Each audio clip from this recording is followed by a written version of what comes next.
बोलिए गायत्री माता की जय।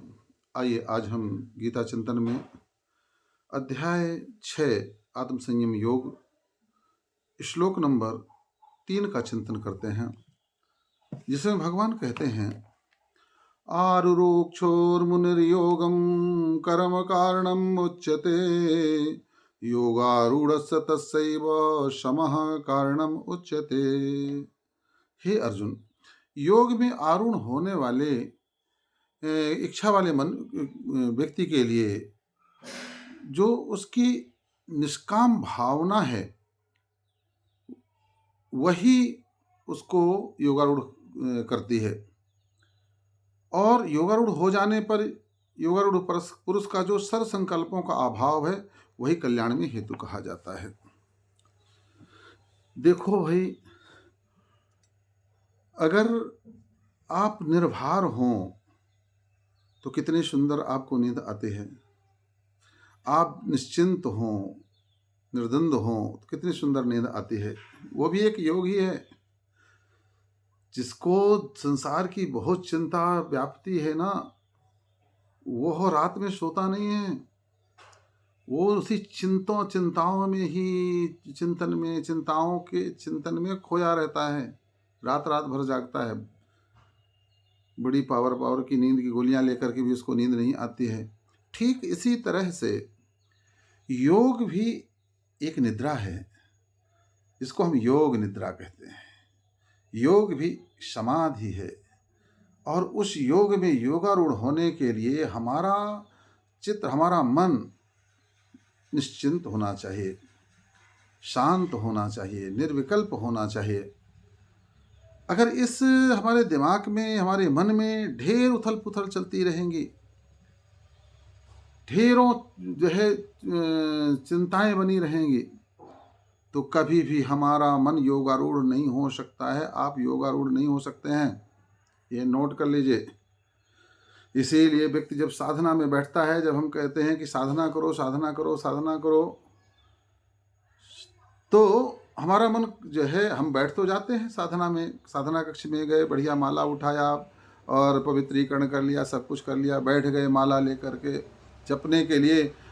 और हम माला यहाँ जपते हैं और मन हमारा बाजार चला जाता है, उन संकल्पों और विकल्पों में चला जाता है, उन कामनाओं और वासनाओं में चला जाता है, जिसको हम अपने अंदर सजो करके रखे हैं, जिसको हम पूरा करने के लिए लगे रहते हैं। तो उस समय पर भी वो हमारा मन उन्हीं कामनाओं में विचरण करता रहता है, हमें धोखा दे करके निकल जाता है। क्योंकि हमने मन को जहाँ लगाया है, मन तो वहीं जाएगा। अब मन को हमने लगा दिया है संसार की कामनाओं में, संसार के भोग विलासों में, और फिर हम कहें कि आओ भैया मन बैठ करके शांत हो जाओ तो ऐसा कैसे संभव है। इसलिए भगवान कहते हैं कि निष्काम भाव से जो कर्म करता है वही योगारूढ़ जो है हो सकता है। और जो सर्व संकल्पों का जो है त्याग है व्यक्ति का, वही साधक के लिए कल्याणकारी है। सर्व संकल्पों का त्याग का तात्पर्य क्या है कि अपने से कोई संकल्प विकल्प नहीं करना है। जैसे आपने देखा सुना होगा कि जैन परंपरा में, जैन जो भिक्षु लोग होते हैं, मुनि लोग होते हैं, वो कोई संकल्प भोजन का नहीं करते। कभी कभी कुछ संकल्प भी कर लेते हैं, कुछ कोई संकल्प नहीं करते, जो आ जाएगा वही खा लेंगे। और अगर कभी संकल्प कर लेते हैं तो फिर जो है कभी कभी भूखा भी रहना पड़ जाता है। ठीक इसी तरह से जब हम संसार के संकल्प जब कर लेते हैं तो कभी कभी हमें जो है आत्मा की भूख मिटाने का समय नहीं मिलता, उसी संकल्प के पीछे भागते रहते हैं। तो इस संसार में सन्मार्ग पर चलते हुए, सद चिंतन करते हुए, सदकर्म करते हुए, गायत्री का जप करते हुए हमें जो भी मिलता है उसको भगवान का प्रसाद मान करके चलते रहें। और हम मन में परमात्मा के स्नेह, प्यार और चिंतन से अपने मन को भर करके रखें।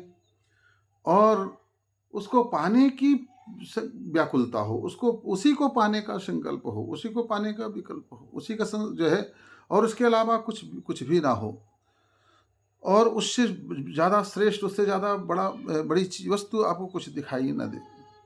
तभी जाकर के आप योगारूढ़ हो सकेंगे, तभी आपका मन साधना में लगेगा। और सबसे बड़ी बात यह भी है कि जब अंदर का सुख आपको मिलने लग जाता है, तो बाहर का सुख ऑटोमेटिक भूलने लगता है। जब जब जैसे ही मन आपका अंदर का सुख लेगा ना, तो वैसे ही वह बाहर की संसारिक कामना जनित जो है सुखों से वह अलग हो जाएगा। तो भैया, संसार की कामनाएं ठीक नहीं है। बार बार कहा गया है, एक श्लोक तो सभी लोग जानते हैं, कर्मण्येवाधिकारस्ते मा फलेषु कदाचन माम कर्मफल हेतुर्भुर्माते संगोस्त कर्मणि, कि कर्म करते चलो, कर्म की जो है फल की चिंता मत करो, है।